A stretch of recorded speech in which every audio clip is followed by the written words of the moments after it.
Tonight's episode is brought to you by Cryptid Crate, the first and only monthly box subscription service for fans of cryptozoology. Visit cryptidcrate.com to start your subscription today and use coupon code MONSTERS88 for 10% off.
Good evening and welcome to Monsters Among Us. I am your guide, Derek Hayes. Welcome to the program. I truly hope everyone is in the mood to hear something spooky. Now before I get started, however, I have a very important announcement to make.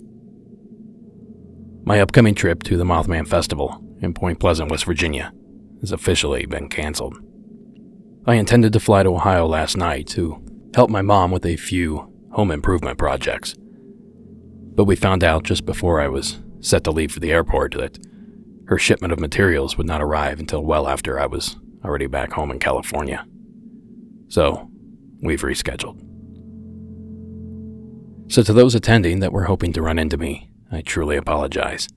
But sometimes, that's just how it goes. There will be other events, and hopefully, I'll see you at one of them.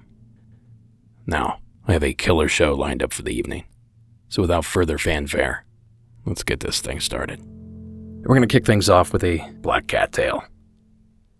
The following comes to us from Eric in the state of California.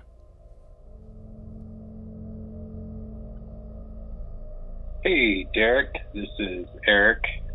I am calling from Palm Springs, California. Out here for a little bit, enjoying the heat. In any case, I heard a black cat story, and I didn't know that this was a thing, because I have a pretty intense experience with one, and it takes place actually in Israel, in Jerusalem. I was on a trip with, while I was in college, my sophomore year, in 2010. Yeah, 2010. Anyway, we were at the site, like Joseph's tomb, which is this beautiful garden. It's facing this place called the Skull, in Bible, and certain of the Gospels, that Jesus is crucified at a place called the Skull. And in Jerusalem, there's a mountain that looks like a skull. The face of the mountain looks like a skull. So Joseph's tomb, where Jesus would have maybe been laid to rest, and that's where the scene of him not being there and being risen is there. And they built this garden. On top of this mountain is a graveyard, and it looks like a very old graveyard because the graves are very lopsided, but it gives you a good idea of the scale of how big the mountain is, how far away we are from that. And so my group and I are listening to the tour guide, and we're looking at this, and above my tour guide's head, in this graveyard on the Skull Mountain, or Golgotha, is this huge black cat. And I've never seen a cat this big. And there's no way it's like a house cat. This is like a panther or a jaguar or something. But it is a big black cat. And I realize how big it is because it's crawling over the tombstones. And these tombstones, even if they are like regular tombstones, I know they're actually pretty large, because this is a famous like archaeological historical site. A lot of tourists come here, and it's not trying to hide, and I actually nudged my friend Tony, that's sitting right next to me, as I am speechless, one, because I can't believe something this big is this close to me, even though it's up on the mountain. I mean, the size of it versus the time it would take it to come down this huge hill, I was pretty shook. I asked Tony if he saw it. I didn't want to interrupt the whole group and say, hey, everybody, look at this big black cat. But I also was in shock enough because this thing was huge, and it was so unexpected to see, and Tony saw it as well. And we kind of just sit there in awe. And yeah, I didn't know that black cat sightings were a thing. And I don't know, I tried to see if something like that is indigenous to Israel. And I mean, in the middle of a city center like Jerusalem, it just seemed very out of place. But I witnessed it, and one of my good friends witnessed it.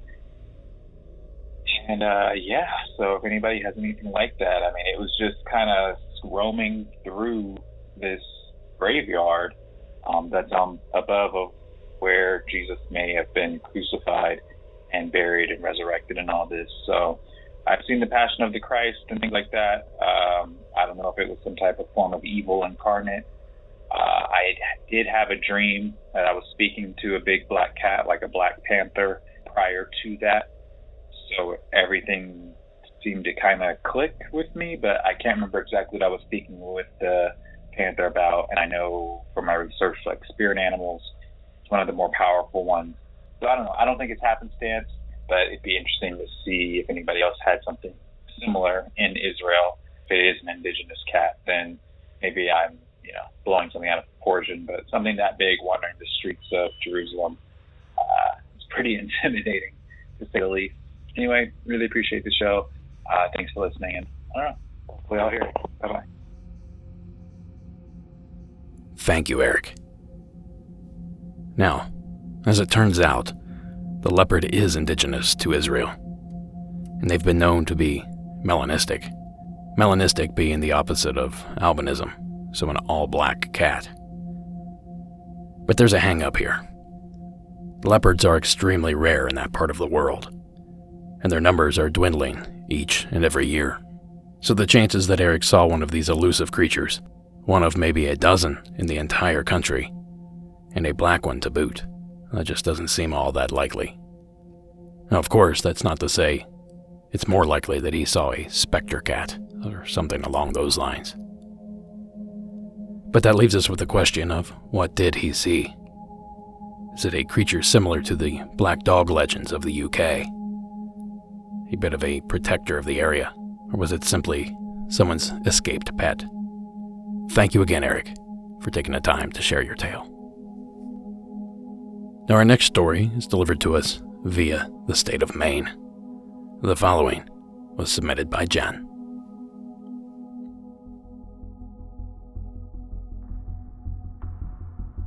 Hi, Derek. This is Jen in Maine. I'm actually calling about something that happened when I went to college in Illinois in 1996. I was staying in a dorm, and I had a roommate who was away on a vacation. It was really close to a holiday, and she left early. And I was in the habit of getting late-night phone calls from my boyfriend at the time because he was in Marine Corps training camp a few time zones away. So I would commonly get calls around 1 a.m. and answer them. So one night I was asleep, and my phone rang, and it startled me awake like it always did because I kept the ringer turned all the way up. And I tripped over a person who happened to be sitting on the bed next to mine. Our beds were parallel. They were sitting on the bed facing me, almost like leaning forward on their elbows. And when I tripped over the person, I apologized and patted them on the head. And I felt in my hand like the natty texture of my roommate's hair. She was African American, and she had a very specific texture to her hair. So I patted the person's hair and then ran off to the phone, answered it, and then was struck by the fact that my roommate wasn't there. So I turned my light on, and sure enough, there was no one in the room with me. And there was nothing to trip over because our school had very strict rules about room cleanliness, so there was absolutely nothing on the floors between the beds. And furthermore, I checked the door, and it was also locked. So, needless to say, I got up and spent the night in another friend's room. But I just thought you would find that interesting, a shadow person that had tangible feelings, tangible quality to them. Anyway, thanks. I love your show. Been binging it for a few months now, and I hope you can use this. Thanks. Thanks, Jen. Now, it's not all that often that someone reports actually touching an entity, be it a ghost or shadow person or something else. So this is a bit exciting for me. Now, I wonder if there were any other odd details noticed when she touched the being's head.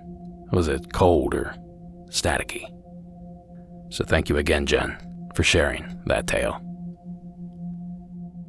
For our next story, we stay in the Northeast. The following comes to us from Kyle in the state of New York.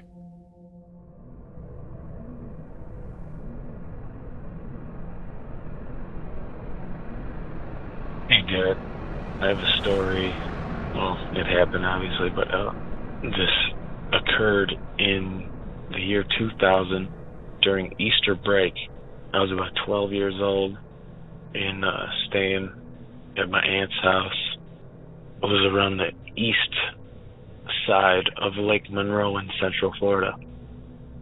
It was like a swamp, kind of swampland off the east side of that lake. And me and my dad went to some stock car races. Nothing big, just some backcountry Central Florida stuff, I guess. And we were there pretty late. I want to say we left around, between 11 and 12. And the ride back was a good drive. We got back, I want to say it was around between 1 and 2. And we're driving on a highway that runs along the east side of Lake Monroe. And my aunt, she was fairly well off. They had a nice big house in the woods, swampy woods in Central Florida. We turn off this main highway that ran along the lake, and it turns off onto a dirt road, and my aunt lived off that dirt road. And so we're heading up the dirt road, I want to say quarter of a mile, maybe eighth of a mile, and her driveway to her house was we would have took it right off of that. So it's late at night, and we're heading up that road, and we're about to hit the driveway. We're about to take the right turn off, and right past, maybe 15 to 20 feet past the driveway, we saw off the ground, and this is all wooded, woods, swamp around and stuff, and a red orb in the air. I'd say about 20 feet off the ground. We stopped, before we take that right to my aunt's house, and the one thing I remember is my dad saying, what the hell is that? And we really just sat there and not saying anything, staring at this thing. It was a red orb. I'd say between the size of a basketball and a beach ball, around that diameter. And, it was glowing red, a deep red, not quite blood red, but pretty dark red. It was glowing. We watched it for about, let's say 10 to 15 seconds. And then it shot off into the woods, up into the right into the woods. I don't know how fast it was going. It's hard to tell things like that. Could have been going 1,000 miles an hour, 100, but like in the blink of an eye, pretty much, it was gone. And we sat there, and then we finally took the right, go to my aunt's house. Me and my dad get back. We get back to the house, and we go into the guest house. For some reason, between 1 and 2 a.m. in the morning, my cousin who lived there and my friend who was on vacation with us were up, that late, and they're at the open, big open window in the guest house, listening out into the woods around the house. And they heard a bunch of animals going crazy. When we got back, we still heard what sounded like a bunch of animals in the woods of Florida going crazy. And I asked them, I'm like, what's going on? They're like, oh yeah, we're, for, the past, 10 minutes, been hearing all the animals going nuts, make calling and stuff. And I told them about what happened. My buddy was blown away. And that was really it. The animals died down a little after that. Ended up going to bed. And anytime after that, my dad says he doesn't remember much of it. I think he had some drinks when we were at these stock car races. And I think that might be one of the particular reasons he doesn't remember it as good as I do. But a strange thing, years later, I'd bring it up and he'd say, oh yeah. And kind of brush it off. I think he's kind of uncomfortable dealing with it because he doesn't know what it was, from that older generation. But the one time he says, I think I remember seeing an owl that night. And that, a bell went off because at that point I'd done a bunch of research, and I know, owls come up in a lot of cases with UFOs and stuff like that. And I guess I'd just like to hear your thoughts on all that stuff. And I know a lot of cases, UFOs or whatever, Bigfoot, whatever it is, everything goes silent in the woods. But in this case, we didn't hear it until I got back. But, there's all the animals in the woods going crazy. I wonder if you heard any other cases going crazy or, dogs barking, whatever, at UFOs like this or anything like that. All right, thanks, man. Thank you, Kyle. Now, I certainly can't say that I've ever heard of an entire forest worth of animals fleeing at once. At least, not outside of Hollywood. But this story did remind me of several Sasquatch flaps that involved missing dogs. The Missouri Monster being one of them, Momo. And the Siege of Zenobia in Oklahoma being another.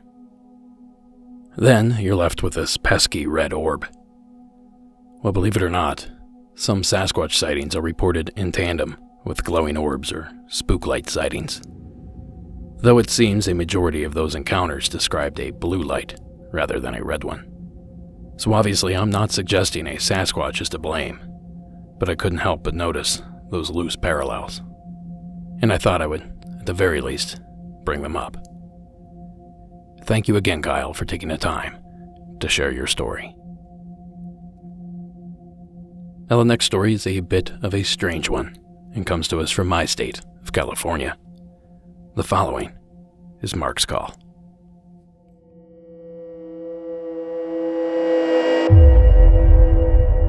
Hey, Derek. My name is Mark, and I'm from California. Got a quick story for you. What happened about a month ago when I was over here at work. I work on a dairy farm, and I'm the only one outside at night. The dairy is very, very big. So there's only a little bit of spots of light, and the rest is just pitch black and just dark. I'm in charge of everything, so I just go make my rounds and stuff. One day, like around 3:30 in the morning, I was in the back with the feed trucks, and I was getting them ready so the cows could eat. I heard some voices behind the hay barn, so I went back there, and I didn't see anybody. So I was like, huh. So that's kind of weird, so I went back to the front to do what I was doing again. Again, I heard people talking. I went back there again, and I didn't see anybody again. Like, everything had stopped. And so I decided to hop in the loader just to wait and just see if I hear it, then I can turn on the lights, because the way I was parked, it was facing that way, but in the dark.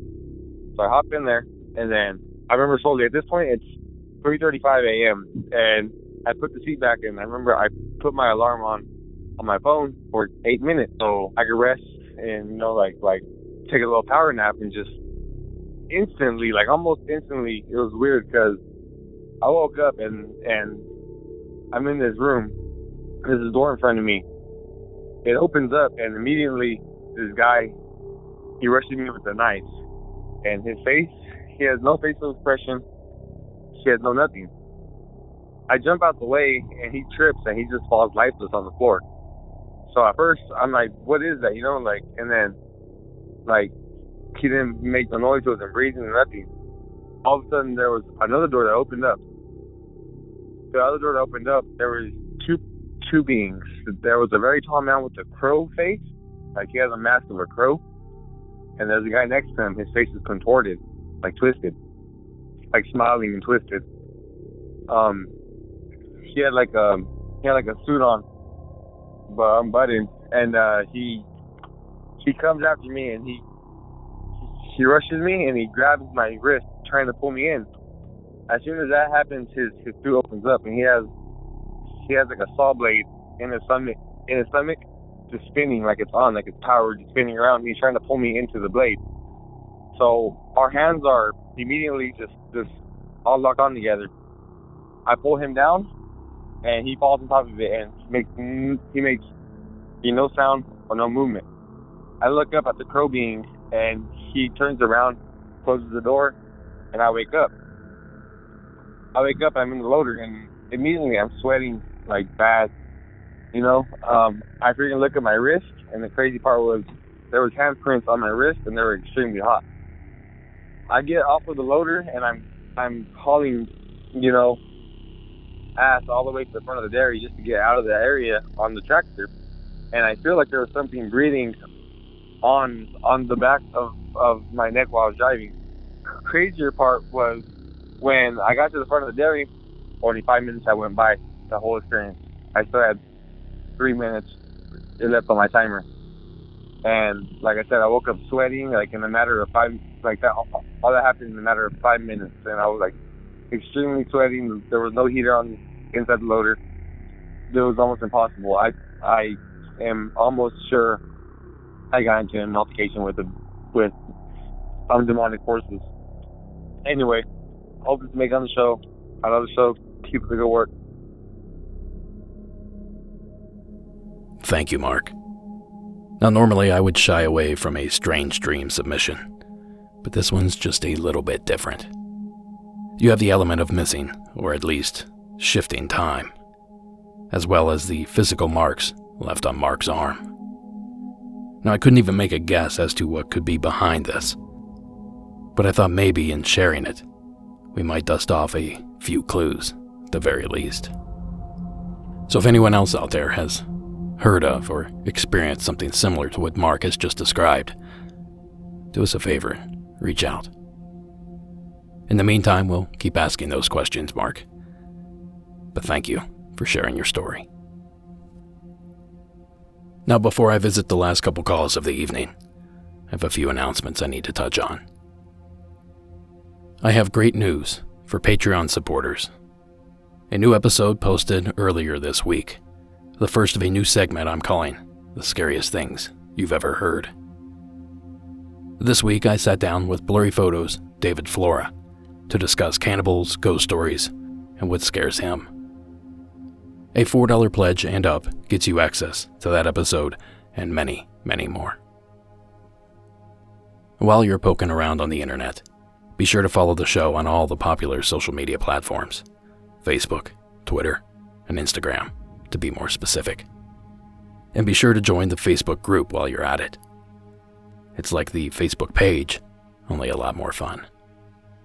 And lastly, if you have a story you would like shared on the show, simply call the hotline at 1-888-608-NIGHT. That's 1-888-608-6444. Or you can visit the website at monstersamonguspodcast.com and click on the Report Your Sightings tab for anonymous options.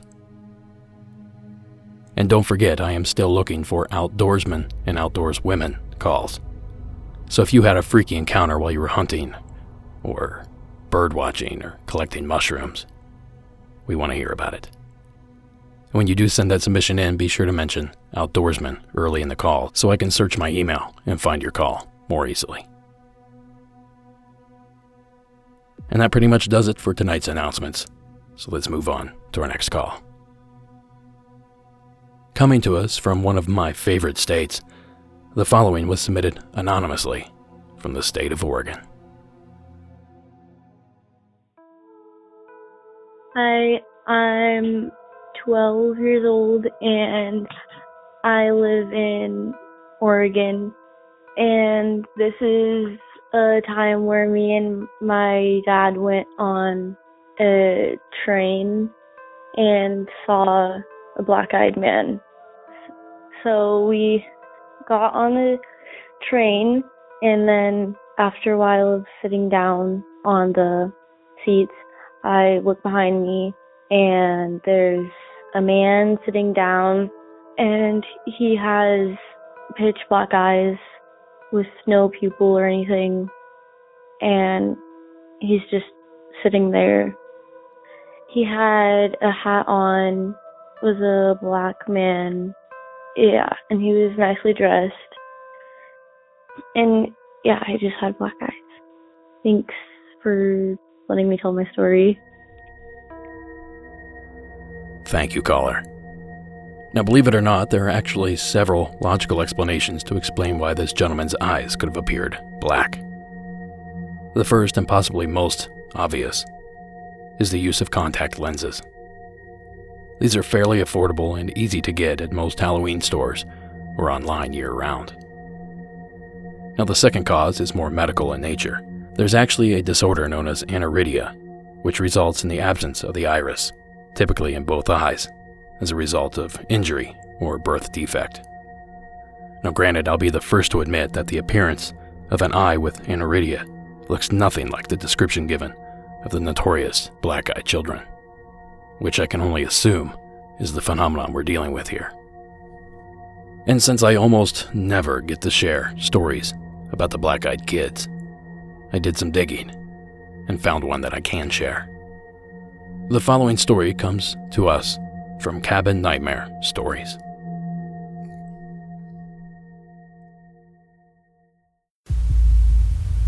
Hi, I'm Glenn. I'm 58 years old and live in Tampa. This story happened to me yesterday, after a concert my wife and I attended. We went to this restaurant pretty late. It was a huge restaurant, and it wasn't that busy. They sat us what seemed like the furthest part where we were all alone, which I thought was weird.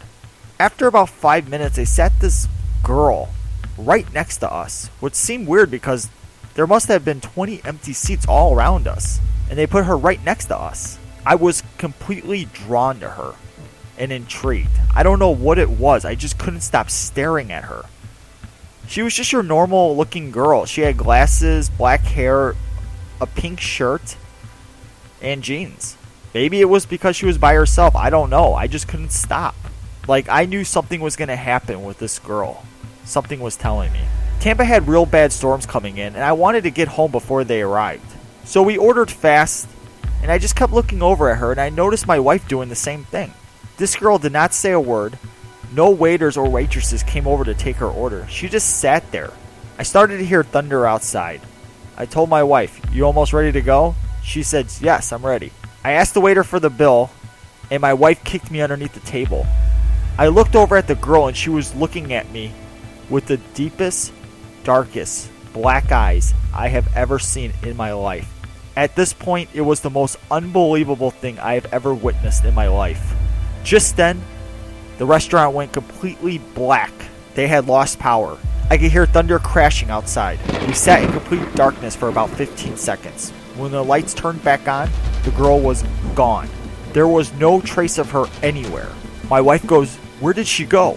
I said, "Was she even ever there in the first place?" I asked the waiter if he saw her too. He said he did, so I wasn't crazy. I went home and did some research and found a lot of articles on black-eyed kids.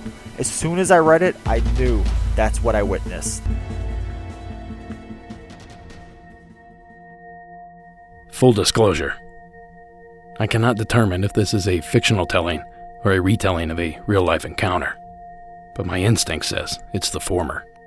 So take this story with a large grain of salt. True or not, the story is interesting and is pretty par for the course with a lot of these black-eyed kid sightings. And like our friends, the Mirrored Men, those black-eyed kids are downright spooky. Thank you again, caller, for taking the time to share your experience. Alright, we only have a couple more stories to share. So up next is another anonymous submission from the state of Pennsylvania. Hey, Derek. I love your show. I have one story. It's actually my brother's story. He lives in New Wilmington, Pennsylvania.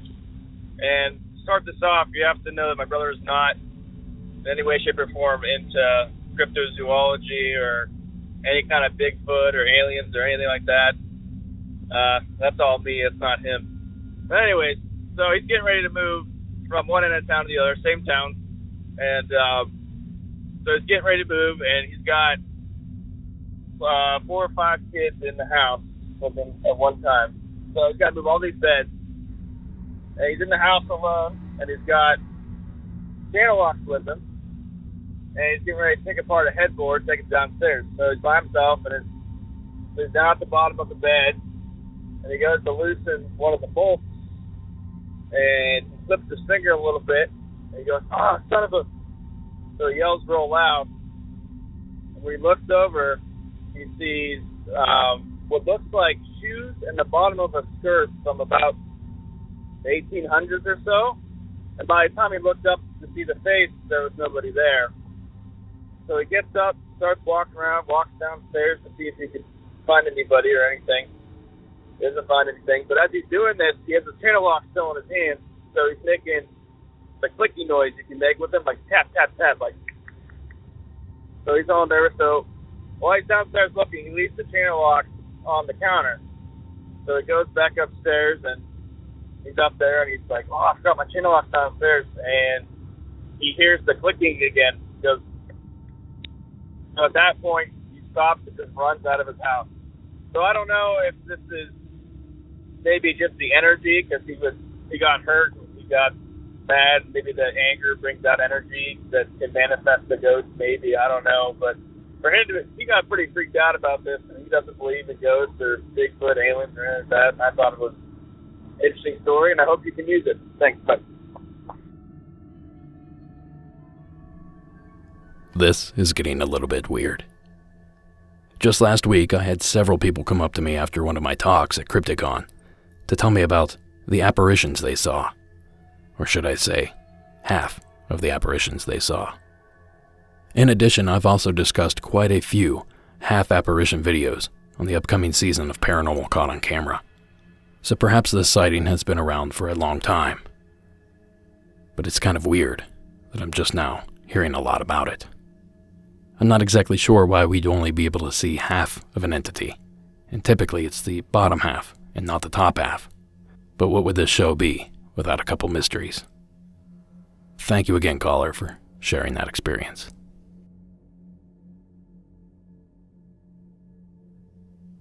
And that brings us to our final call of the evening.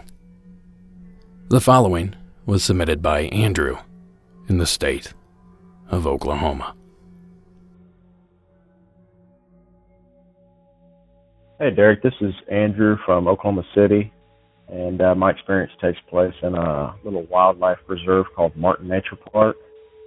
I usually walk a lap or two around it in the mornings, early mornings. I got to admit, I'm a little bit of an antisocial person, so if I pull up into the parking area and there's any other cars, I'll typically just leave and go walk around a nearby lake or something like that. So on this particular day, I pull up, there's no cars there, so I get ready for my little mild hike, and I get probably 10 minutes into the hike, and I notice on the left side of the trail, probably 100 foot up, I see this guy leaning up against a tree, and he's just staring out into this little clearing, and I assume that he's looking at some sort of wildlife.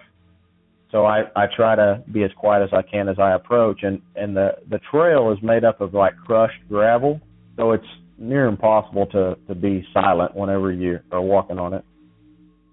But as I get closer, I realize that he's not looking at any kind of wildlife at all. He's just kind of creepily staring out into nothing. So as I approach, I awkwardly say good morning, to which I get zero reply. He just stays completely quiet. So I just pass on by, and I think in my head, well, it's a kind of a pretty peaceful place. Maybe he's meditating or something like this, and I continue on. But as I continue down, I'm trying to be aware of my surroundings now that I know that somebody's out there, and so I peek back a couple times to make sure, that if he's following me, if he's staying there, and he was just staying right there where he was. So I get far enough down the trail that I don't see him anymore, and I just go about the morning enjoying the wildlife and this and that. And I get probably, I'd say another, I don't know, probably another mile into the walk there, and there's this group of deer standing over in this clearing. And so I stop and I get out my phone and take some pictures and that kind of thing. And the deer there are pretty used to people because it's a nature preserve and there's tons of people that go through there.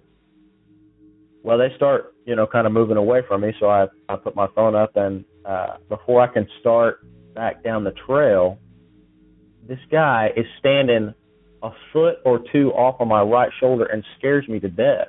And so I jump back, and I'm startled to see this guy standing there, and I'm trying to figure out how did he get here. And keep in mind, I can see probably at least a couple 100 foot in both directions up and down the trail from where I'm standing.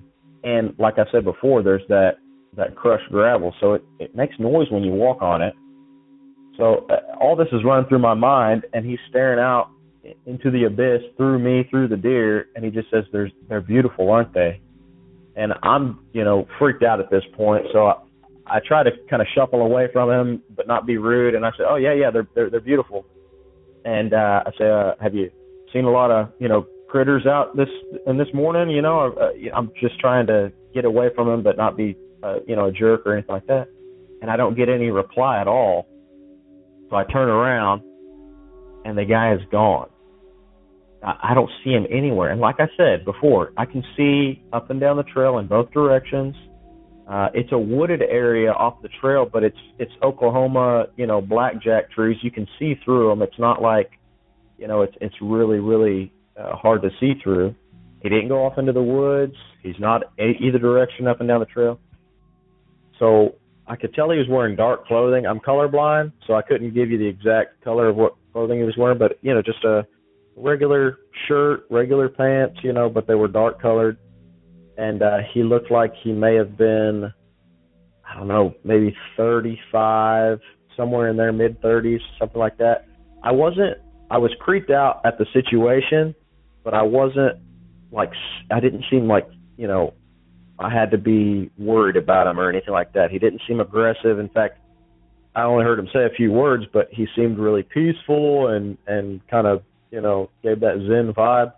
But, yeah, it kind of shook me up a little bit. Like I said, it may not be paranormal, and I ran through different scenarios of, was he homeless? Did he live out in the woods? How did he get there? Because once again, when I got back to the parking lot at the end of all this, there was still no cars in the parking lot. So he didn't drive in.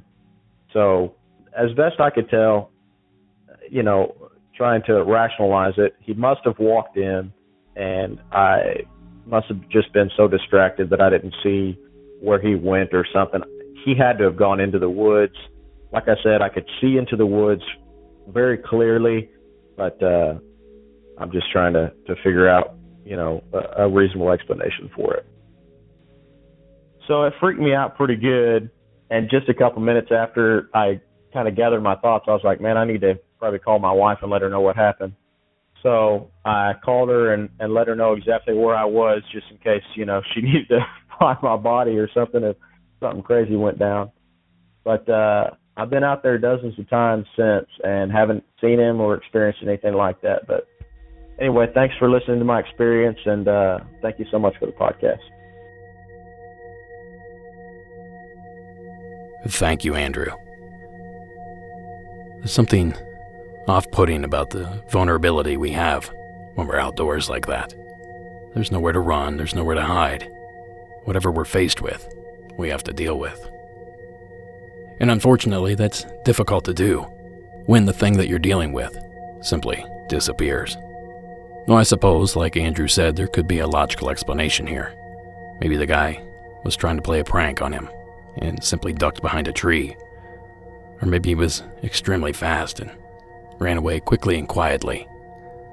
But judging by Andrew's description, neither of those logical explanations seem to fit this story whatsoever.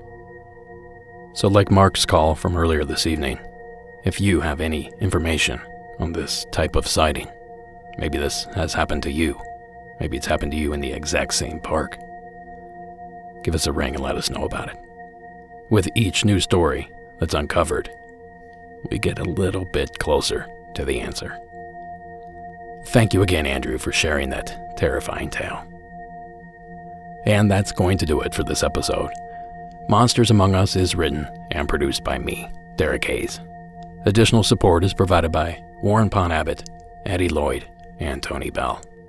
All audio used in this production is done so under the protection of fair use. And that bone-chilling music you're listening to, well, that's Coag music. Thank you all for listening, and until next week.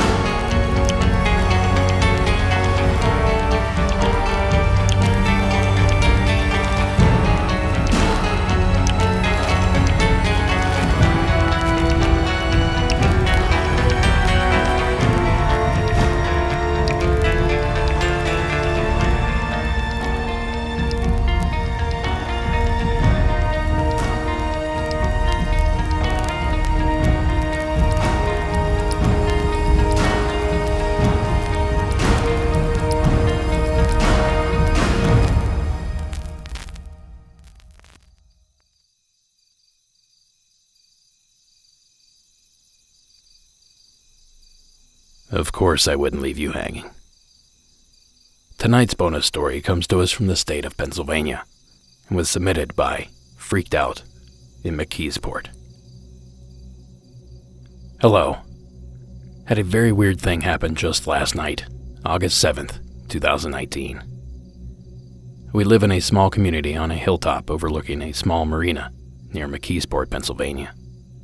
It was somewhere between 7 and 7:30 p.m. and the sky was dark, and it had been looking like it was going to rain for about an hour or so. I was standing at my bathroom window, just watching the storm clouds. Not much can be seen from that window, just my neighbor's rooftop to the right, and lots of trees to the left. There's a road back there that runs up the hill through the shallow valley, and also more houses on the hilltop on the opposite side of the road, but they can't be seen for all the trees. That hilltop is slightly higher, so the trees on that side are taller. There was no air moving whatsoever. I glanced to the left toward the trees, just as I was about to step away from the window, and that's when I saw movement. It looked like something gigantic, but invisible. It was moving through the trees. I could actually see them moving as if they were being pushed aside and held there by a giant hand until whatever it was had passed. And this followed a very distinct path. I can't even begin to imagine what could have done that. These are full-grown trees, around 50 to 60 feet tall. And as I said, there was no air moving, and it wasn't raining. I know of no weather phenomenon that could do that anyway. I watched it for probably close to a minute, until whatever it was had cleared the tree line. I heard no noise, felt no vibration, and saw no disturbance in the air. So what the heck was it? I'm still scratching my head. Sincerely, Freaked Out in McKeesport. Well, thank you for submitting that story. And I'm with you. I'm not entirely sure what would cause something like that. But there are a few clues in the story that could send me in the right direction. The submitter mentioned that it was about to rain, so we know inclement weather is at least approaching, and anyone that's lived in the Midwest, including Pennsylvania, knows of the threat of tornadoes. So my thought here is it possible that a very small tornado went through the trees and was able to push them aside without the submitter actually seeing said tornado? Now, I've actually never laid eyes on one myself. I've seen dust devils, I've seen funnel clouds, but I've never seen, with my own eyes, a full-blown tornado. So this theory could be completely thrown out the window. Perhaps even small tornadoes are very visible. The bottom line is that, just like everyone else, I have no idea what this person saw. But I'm very happy they decided to share the story. So thank you for that submission, And thank you for sticking around to the end of the program. Have a great night.